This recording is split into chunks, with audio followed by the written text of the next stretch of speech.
been repeated attempts to bring in ID cards. Apparently the first sign of British resistance to it was in 1951, where some guy took the government to court for asking for his, this is the post-war ID, still around, and he was stopped to ask for his papers, and went to court and said, this is not how we do things here, and you should not have the right to demand to see my papers, and that kind of laid down a right, which I'm sure David probably knows much more about. So there's been repeated efforts by the government to say, look, we're just going to bring ID cards because then it'll be much neater and we'll know who everybody is and where you all are, and people just wouldn't have it.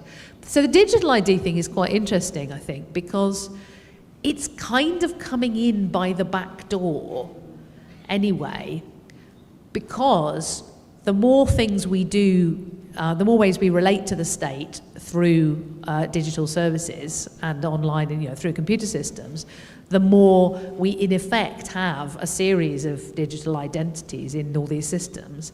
And a lot of people, for a long time in the government, for decades, have been saying, this is ridiculous. We have these separate databases. Why can't we have them all in one place? Why can't we just use the national insurance number, for example? And that will be linked to everything. And then everything will run more smoothly.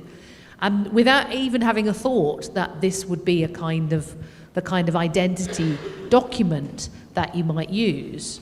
But of course, if you did bring that in, then that would in effect become a kind of identity document. So there's a very good article online by a professor called Paul Bernal, who has looked into this a lot, and he makes a very good distinction between two uses of identity. So there's the point where you want to prove who you are. So if I go and get a parcel, I want to go in and say, this is me, and so that's my parcel, so please give me my parcel. And the idea that someone can require you to prove who you are. So somebody can say, you must show me your ID if you want to go vote or walk down the street or get a job or rent a flat or whatever it is.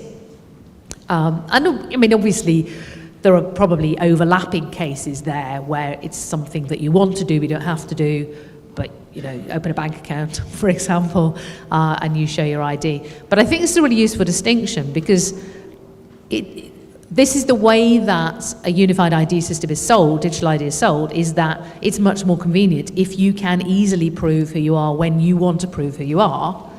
But then, of course, it's also much easier to have something that someone can demand that you prove who you are, not for your purposes, but for their purposes. I think the voter ID thing is quite interesting from that point of view, because you could say, well, if you want to vote, you should be able to prove who you are so that no one can steal your vote, which hardly ever happens, at least. If it does happen, I think it's more likely to happen with postal votes.